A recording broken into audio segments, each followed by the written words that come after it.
Little hog talk here at Mark Rogers TV, the voice of college football, as Arkansas continues on the path of its spring sessions toward its red and white game. We got Ty Hudson on the line from Pig Trail Network to help us break down the Hogs. Hey, Ty, how's it going? Yo, Mark, how you doing, man? I'm doing well. It's good to see you. Good seeing you, as always. Always like having you on here. Great discussion concerning Arkansas football. 3-7 last year, but much better than that. Things in a good place. Sam Pittman certainly has the attention of the state. No question about that as we head toward fall camp here in the next couple of months. But let's get caught up on what's happening this spring. So you took in last week's scrimmage on Saturday. What were the big takeaways there?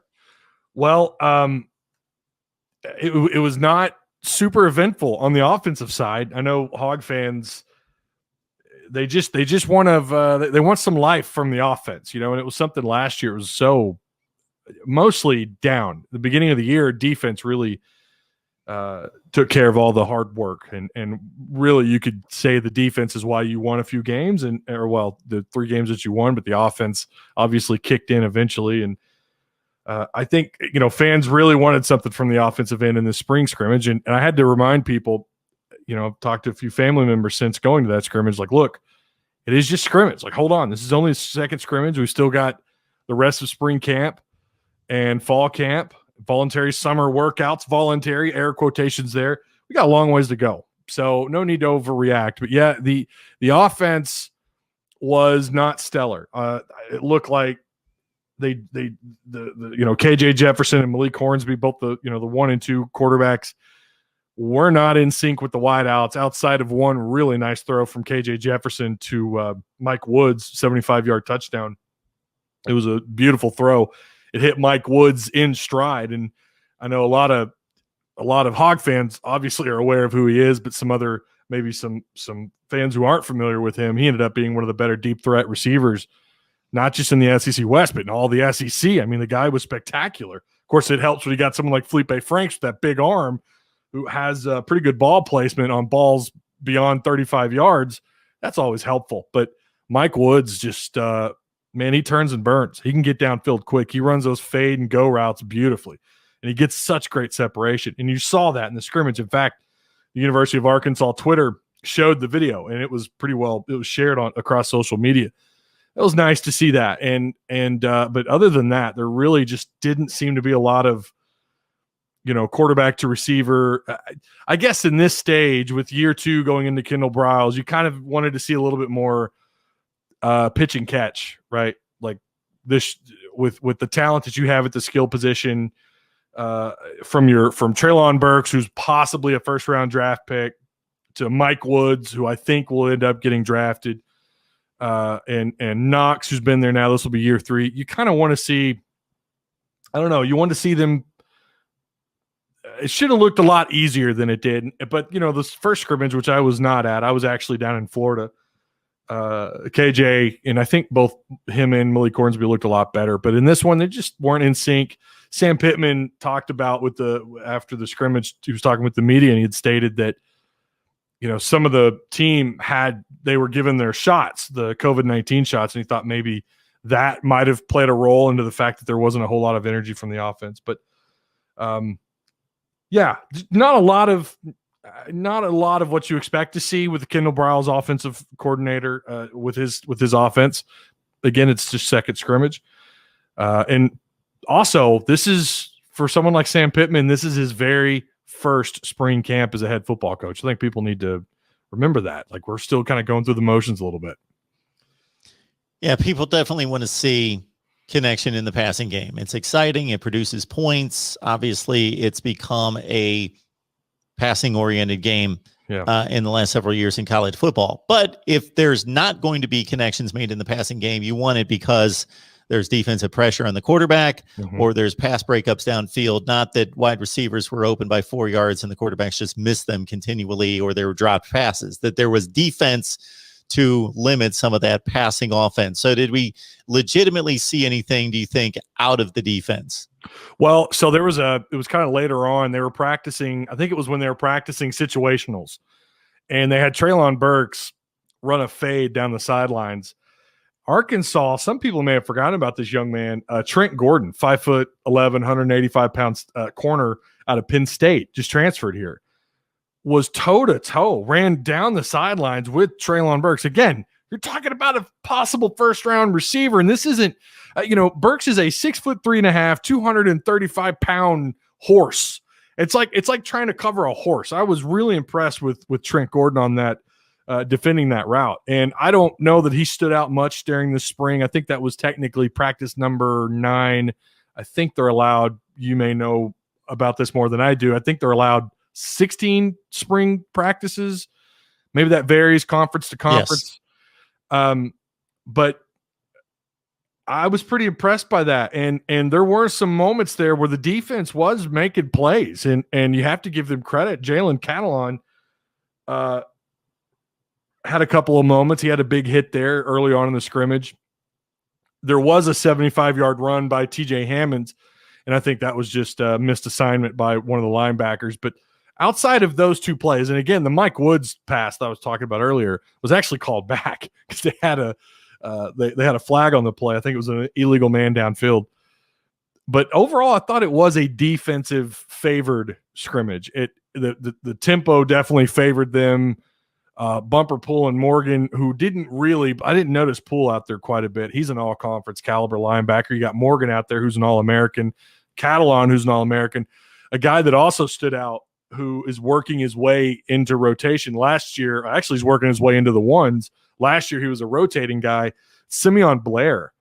He had an interception. I'm pretty sure he had at least one other pass defended, and I don't know how many tackles, but they called that cat's name over the intercom, I swear, a dozen times. He was all over the field. I was really impressed with him. Dorian Gerald, number 1 JUCO defensive end. I can't remember what class that was. I want to say 2018, 2017, one of those. But he's a Chad Morris. He was a Chad Morris recruit, if I remember right. But he's been hurt the entire time he's been here. And we know he's got such a high ceiling if he could stay healthy. And something else that I always noticed, he kind of took plays off. He stood out in this scrimmage. I think he technically would have been given at least 2 sacks, but he was in the backfield almost, it seemed like every other snap, and it forced Malik Hornsby to do his thing, run out of the pocket, try to force him to get uncomfortable. But defense definitely deserves a good pat on the back. I think the scrimmage was the scales were tipped in their favor in this second scrimmage. Got Ty Hudson on the line from Pig Trail Network. Please check out his work right there covering Arkansas football. Of course, the Hogs are about halfway through their spring sessions, and the red and white game is scheduled for April 17th. If you want an Arkansas mask, you can get one for free at voiceofcollegefootball.com. Please check us out at voiceofcollegefootball.com. You get a free mask. We've got about 35 teams there, 20% off your first purchase, if you so choose, and you get entered into a $25 gift card giveaway. And even if you don't want any of that, please check us out at voiceofcollegefootball.com. We are just launching that and building out that platform there. All right, so we're set with the first scrimmage and what happened there. Is this basically KJ Jefferson's job? What are the odds that he hangs on to it? Is it a battle? It's a battle. I do think it's KJ's job to lose, but, Sam Pittman said something that was pretty eye-opening when he said that he was talking about KJ and just, the missed passes, the inaccuracy that he's thrown with. By the way, that's nothing new. I mean, he had that issue a year ago, even in the Mizzou game where he came in and was terrific. He still had some overthrows. I think he still, I swear the guy tries to he reminds me of Ryan Mallett on underneath throws. He tries to take your hand off. And he needs to let up a little bit on those underneath throws or the check down throws. But I do think he's got a high ceiling. But Sam Pittman said that I thought we'd be further along in talking about KJ Jefferson. And I was having this discussion with a friend of mine. I said, boy, if that's not an alarm or a red flag for KJ, I don't know what else is. He should be further along, and I do agree with that. Again, I'm sure some of that's just Sam trying to rile up the troops, and trying to get them to understand that, this is for real. There's no more excuses. There's no COVID got in the way. Of course, COVID is still a very real thing. Teams are having to overcome. Players are getting vaccinated, as we mentioned earlier. but this is it, and you're going to get it looks like they're going to get an uninterrupted off season. It's time to, full throttle. And the fact that they look so out of sync, and again, first scrimmage, I think his numbers were pretty impressive. Something like 12 of 15 throwing with only a couple of incompletions with a pick. And this game, it was like everything was off outside of that really good throw. But I thought Sam Pittman saying that was pretty alarming. But KJ, I think it is his job to lose. Hornsby, and here's the thing, and I know we do this every time there's this quarterback battle, and the same thing we had last year with the running back battle. Is it Rakeem Boyd? Is it Traylon Smith? It ended up being Traylon Smith, and he probably should have gotten a few more carries earlier on in the year. May have or should have been RB1. I'll agree with that. But now we've got this team KJ Jefferson camp, team Hornsby camp, and it's like, well, see, Hornsby's going to end up being the guy. Well, here's the thing: Hornsby put the ball on the ground like 3 times, and he was just as inaccurate, if not more. His deep ball placement, I mean, he was overthrowing guys by a mile. So I don't think either one of them did anything to move the needle in one way or the other. In fact, you might argue that Hornsby may have taken a little bit of a step back, but fortunately for him, this is still so early on. We've got a lot of football left, a lot of spring and fall camp left. Absolutely. It's not time to get alarmed, but there's certainly a situation in which coaches want 2 quality players to push each other and have a difficult decision from that standpoint, not the they're both screwing up. Who do we take as the guy that we've got to pencil somebody in? But there's a lot of football left to be played. As we said, we're about 10 days as of this recording before the actual spring game. And then even once we hit that, these guys are going to get together in June for individual workouts before they even hit the field for the first week of August, where there's a full month before the start of the season. So a lot of time to develop and improve. No question about that.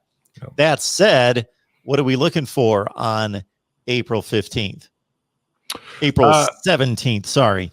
17th. Yeah. I'm hoping to make that one too. Hopefully they don't look like what they did Saturday on their second scrimmage. Hopefully there's a little bit more of the quarterback receiver relationship is on a better level than it was. I've been to scrimmages where they were really bad and then they turn out to have a wonderful year. I remember Tyler Wilson's scrimmage, his red-white scrimmage back in the Petrino era, and fans were not happy about what they saw for the most part. Not that there were all bad things. He went on and was great. And I'm talking pre-2011, obviously not 2012. But I hope that the receiver, quarterback, I hope they're on the same page. I'd like to see, and they ran quite a bit of run plays, and I'd like to see, outside of that TJ Hammond's run, the run game just wasn't, it looked like holes still weren't quite opening up. So maybe we'll see a little bit more of that in this third scrimmage on the 17th. I'm kind of curious about some of the position changes. They've moved guys around. You've got the Notre Dame transfer, Luke Jones, who's actually from Little Rock. They're moving him around up front. It sounds like might be in a pretty good battle at left guard. So we'll see what's going on up there. Tykees Crawford, the former 4-star kid that ended up having to commit to the Charlotte 49ers. He's been a heavy participant during spring, during all their practices, and it sounds like he's actually been pretty outstanding in some of his. Well, I should say outstanding. I don't want to oversell anybody, but it sounds like he's been a force to some degree. So I wonder what they do with him up front. The rumor has been since he committed or since he ended up signing, he's going to play right tackle. I wonder if by the 17th we're going to have those pieces in place. And by that point in time, like, you're gearing up. This is the roster you're going to take into, or your depth chart that you're going to take into summer voluntary workout, and then you're going to go into fall camp, and this is what you're going to work with. So I'm a little curious what they do up front on the offensive line, but probably more than anything, it's going to be the quarterback, receiver. Are they on the same page? Are they synced up together? And just how they look as far as smoothness on the offense, because that was something last year. They were so wildly inconsistent on offense. In the defense, we know why in the second half of the season, why the wheels fell off. They don't have the depth at linebacker. Secondary was still kind of, outside of Jalen Catalon and maybe Mo Brown, there's still some work left to be done there. And as they got banged up and as the wear and tear of the SEC carried on for 10 games, the second half of the season, they weren't the same as they were in the first 4 or 5 games. So they're going to get an opportunity to work on that and hopefully get more time in with not the ones, because I've always said it's not so much about what the ones are doing when you've got them in place. It's about the guys behind them. I've started this hashtag. I swear I'm going to print the bumper stickers and the T-shirts. Hashtag quality depth matters. They need to get those twos ready to go. The guys behind Morgan and Bumper Pool at linebacker, the guys behind Jalen Catalon and Fouché and Mo Brown, I'm hoping we see more of them in this last scrimmage on the 17th, and it's going to be interesting to see where they're at. It's a good hashtag. It's a bit lengthy. If you could, it is maybe. I don't know. I've got no suggestions on how to pare that down, but it's definitely directly to the point. No question about that. And most definitely in the SEC, quality depth matters. Ty Hudson on the line from Pig Trail Network. You get a bit of a sampling, a slice right here when he joins us here at the Voice of College Football. But head on over to Pig Trail Network to catch the complete rundown on Arkansas football. It's pretty obvious the Ty's all over it, and it gives us some great insight here, which leads me to like the video, share the videos out on social media, because if you like the discussion, the debate, and the analysis, then others will as well. So please share the videos on social media. All right. So I got to think that there's not much of a connection typically between Arkansas and Michigan when it comes to some kind of recruiting connection, but Miles Rouser is a top 10 safety in the country, a top 150 player regardless of position, and Michigan, meaning the University of Michigan, reeled in the top 2 players in the state. He's number 3, and he's headed your way. Yeah, it wasn't a huge shock because I knew Arkansas was all over him. He's good size safety, about 6'1", 6'2", 185, 190 pounds, give or take. I know Michigan, they had a committable offer on the table for him, as did Alabama, Arizona State were all over him. But Sam Carter, who was his primary recruiter, did a heck of a job. And he was one of those guys that I was happy that so far, I should state that even though we're in the middle of spring camp, I'm happy he's still a Razorback, and he's done a terrific job, especially with this class with just Rouser by himself. Miles Rouser was a big get. Like you said, he's a top 150 player according to the 247 composite. Top 3 player. It's not often you're getting a top 3 player out of the state of Michigan going to Fayetteville, Arkansas. That's just not really ever been a pipeline. It's typically west of here, Oklahoma into Texas, and then you dip down into northern Louisiana, and then whoever you can manage to get out of Tennessee and Mississippi. But that's a pretty lengthy pipeline all the way up to his neck of the woods there in Belleville. I guess he's from Detroit, Michigan, but out of that area in the country. That was I was a little surprised they were able to get him. I really was. But great get for Sam Carter. And this class is really off to a solid start. Even before him, I think he's their 3rd 4-star already at this point. Ty Hudson's on the line talking Arkansas football. The Razorbacks are just about 10 days away from their spring game on April 17th. Red and white trying to improve on 3-7, although that was leaps and bounds beyond what we saw out of the Hogs the 2 previous seasons under Chad Morris. I see here where there's some news that came down today or in the last couple of days regarding the Utah game being moved by a year, and to a larger degree, just looking at Arkansas's future opponents outside of the conference. Of course, everybody's jacked up about the Texas game. You've got some dates against the likes of Oklahoma State, Memphis, Notre Dame. Of course, that was supposed to be played this past season. Tulsa's in the mix. That's a familiar foe from years gone by. Your thoughts about future opponents and the strategy there? Well, I'm probably a little old school in that area. I really prefer I get the attraction of playing someone like Texas, right? That makes total sense. It's a former Southwest Conference rival. That makes sense because you recruit out of the state of Texas. I prefer to play where you recruit, and that's just something that, even though Houston Nutt never really came out and said it, I think that was kind of part of his philosophy to a degree. Try to play, local. It wasn't very often, or, I don't know that we've ever played. I don't know the history between Arkansas and Utah. I don't know that there is no history between Arkansas and Notre Dame. And I get that's a big deal for fans. It's a win for fans. I'm just so recruiting minded. I'm like, well, let's just play where we're going to recruit. Let's play. I'd love to play Oklahoma State in their backyard, or go to Norman, Oklahoma, play OU, go to Texas. I'm on the fence about playing that game down in Arlington, playing A&M down there, whether or not they should keep it or not. But I like to play opponents that are within your pipeline, and but also it's a good one. The fan side of me is like, yeah, no, actually it's pretty cool. You're going to get the opportunity. How often do you get to say we get to play Notre Dame? That's a big deal. That's really neat. But the other side of me, the analytical side of me, is like, yeah, but man, what does that really do for the program in terms of recruiting? Then there is the other argument that players want to play against these kind of opponents, so maybe it is a recruiting advantage to play outside of already the toughest schedule in college football. It's the toughest grind. I know you've got a lot of Big Ten following, but maybe it's a bias argument, but I think the SEC is the toughest grind in college football. But maybe players want those games outside of the conference. So to me, whatever works, whatever helps recruiting, whatever gives you the advantage, I suppose. But I would much rather play, like I said, Oklahoma State, try to keep relationship. We've played Texas, or we've played TCU. We've played Texas Tech in the last 7 or 8 years.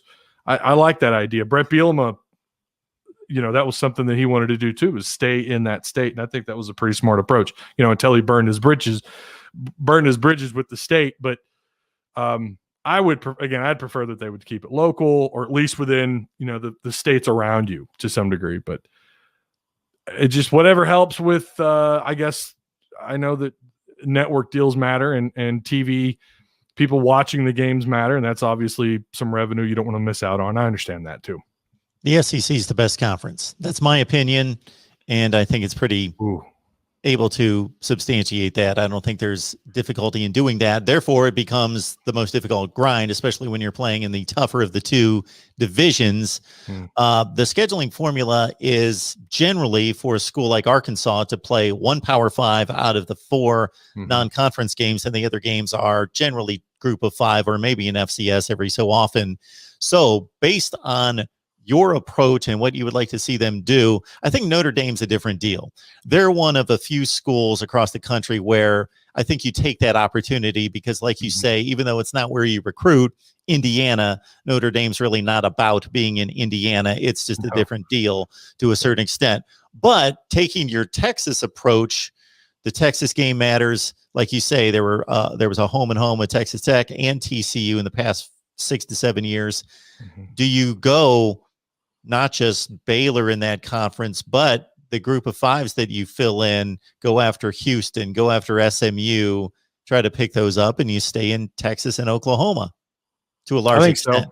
I think so. I'm perfectly okay with that. I mean, I guess, then everyone's opinion, it differs now because you're talking about non-P5 schools. You're talking about like SMU and who cares about those programs? But it's nice to say that, hey, look, we're playing in front of friends and family down in Texas or whatever the case may be.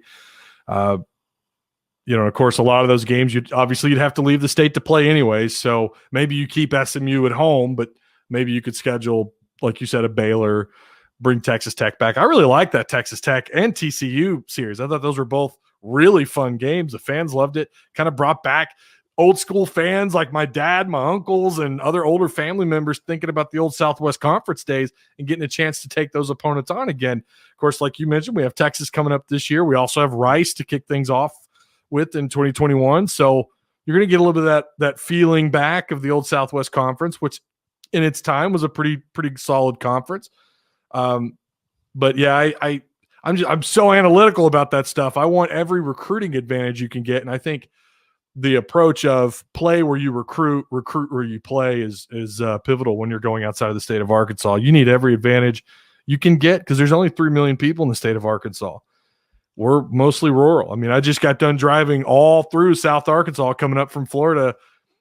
Not a lot of big time football being played down in that part of the state. So you need to be able to go to these other places and play in front of these kids, play in front of their families, and build that pipeline, make it even stronger. But, you don't necessarily have to play there, I guess, to build a strong pipeline. But that's That's kind of my take on it, though. I think it's again, you just need every advantage that you can get. I know I get pushback on this when I bring it up on my show. People are like, yeah, but it's Utah. They're a pretty good program, or like you said, Notre Dame. And I do think that's a special game. I really hated that one got canceled, but or maybe even taking on someone like a Michigan or Miami, playing them again. Of course, Arkansas played them in a couple of times back in the 80s, did not go in Arkansas's favor back then, but it was still, my dad actually went to that game down there and he said it was really fun atmosphere. So it's also given Arkansas fans a chance to sample opponents, big time Power 5 opponents outside of your own conference. So there is that aspect of it too. Arkansas's 22 schedule. This is intriguing, being that there's not a Power 5 on the schedule, but 3 of the 4 non-Power 5s are Cincinnati, BYU, and Liberty. So a sneaky, tough schedule void of a Power 5 team. Yeah, I'm still waiting to see if that one changes a little bit. I don't know. It is sneaky good. It's one of those, you just don't take anybody for granted type of schedules, right? I mean, you've already got the tough gauntlet of the SEC, and oh, by the way, you've got these programs that are really on the up and up, and good luck. It's exciting. I mean, I'm all for it, but I know there's some fans that aren't. And then, of course, the other side of this argument too is why isn't Arkansas playing UCA and Arkansas State? If you're going to play these schools, of course, you got Pine Bluff coming up, and they did. They're gonna play. It's the scheduling issue is one that it's a heated debate here in the state of Arkansas. You've got people that only want to play cookie cutters, play the Tulsas, play the Louisiana Lafayette's, and then you've got people like me who want to play where you recruit, and you've got people that want to play nothing but difficult teams like the Baylors or Notre Dame's, and chalk that up to your whole, making your entire schedule already even more difficult than it is, which is hard to believe that you could do playing in the SEC. But it's 2022 is interesting. I think this year's interesting with what they have coming up. Let's just hope Arkansas's they bring their A game. They can't take a week off this year. PayPal, Venmo, and Cash App are available. If you'd like to contribute to Mark Rogers TV, just search Mark Rogers TV. And again, it's Ty Hudson at Pig Trail Network. Let me pull it up right here. You got to catch him over there, because for the times that we've had him on, it's always a great discussion, ton of insight, good stuff coming from Ty. So please check him out on Pig Trail Network. All right, Ty, would love to have you back here in a couple weeks to break down how the spring game went and how things are looking as we head toward the off season. Yeah, man, I appreciate, as always, coming on. It's always fun. It's always a good conversation. And I've had a few people come over from your, out of your audience, and people who enjoy the content. And of course, I've had people who are finding themselves watching your content coming from my channel. So I think that's pretty neat. It's always cool to have that kind of collaboration going on. Absolutely. All right, Ty, enjoy the next go at it here for the red and white, and we'll catch up soon. Absolutely. Thanks again, Mark.